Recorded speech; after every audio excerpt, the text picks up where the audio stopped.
Assalamualaikum warahmatullahi wabarakatuh.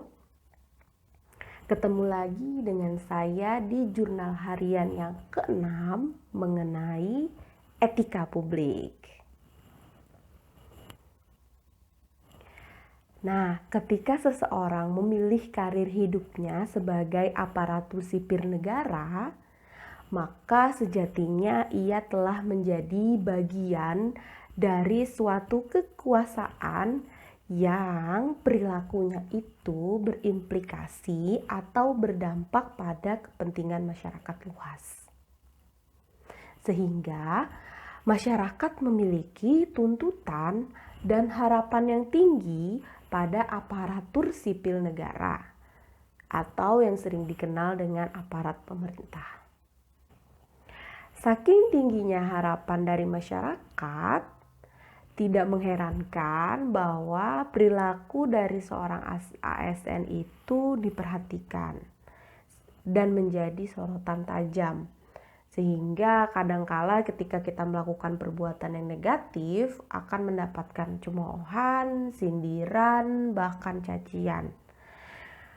Hal ini dikarenakan standar etika bagi orang-orang yang mengurus aturan publik itu jauh lebih tinggi dibandingkan dengan standar etika pada masyarakat pada umumnya. Standar etika yang dimiliki oleh seorang ASN diatur dalam materi etika publik. Nah, etika publik ini bertujuan sebagai penuntun perilaku yang paling mendasar. Nah, norma etika justru sangat menentukan bagaimana perumusan kebijakan maupun pola tindakan yang ada di dalam suatu organisasi publik. Jika aparatur sipil negara maupun masyarakat sudah memiliki standar norma etika yang kuat, maka ketaatan terhadap norma hukum akan mengikuti. Dan biasanya korupsi, penyalahgunaan kekuasaan, atau bentuk-bentuk penyimpangan lain dapat dicegah secara dini. Nah, kenapa sih etika publik itu penting gitu ya? Yang perlu kita pahami bahwa ASN itu memiliki kewenangan terutama dalam mengatur kebijakan dan juga mengambil tindakan pelayanan publik. Sehingga kita perlu menyadari bahwa kewenangan ini harus dijaga dengan baik melalui etika-etika publik dan juga kode etik yang sudah disusun bagi ASN.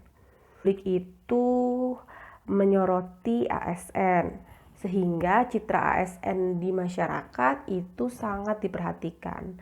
Kalau ASN-nya nakal, kalau ASN-nya suka membolos, kalau ASN-nya suka korupsi dan juga tidak bersih, maka citra ASN di masyarakat akan cenderung negatif.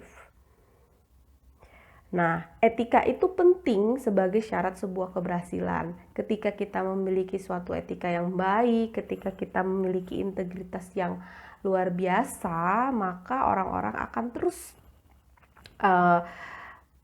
percaya pada kita sehingga kita akan mampu berhasil di masa yang akan datang. Lalu hal apa saja yang bisa saya lakukan? Ada beberapa rencana yang akan saya lakukan. Yang pertama, merubah mindset.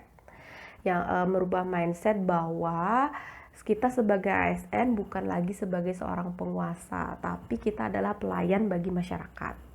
Yang kedua, mengubah wewenang kita menjadi peranan. Jadi kita berperan aktif di masyarakat, bukan wewenang kita untuk melayani masyarakat, tapi kita berperan aktif untuk memberikan pelayanan pada masyarakat. Yang ketiga, menyadari bahwa jabatan publik adalah sebuah amanah yang harus dipertanggungjawabkan, bukan hanya di dunia, maupun juga di akhirat. Dan yang berikutnya, meningkatkan keterampilan mengevaluasi diri. Jadi kita harus tahu sampai mana sih batasan kita, dan juga kita harus tahu apa saja sih kemarin itu kita sudah buat kesalahan apa, dan apa yang perlu diperbaiki, dan sebagainya untuk melakukan upgrading diri. Kemudian setelah kita tahu mengevaluasi diri kita dapat meningkatkan wawasan dan pengetahuan secara lebih optimal.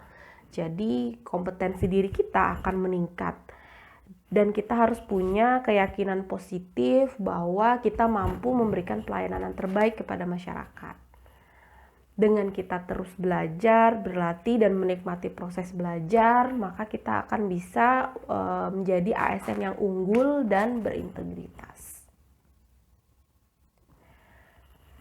Demikian jurnal harian yang ke-6 saya. Sampai jumpa di jurnal harian berikutnya. Assalamualaikum warahmatullahi wabarakatuh.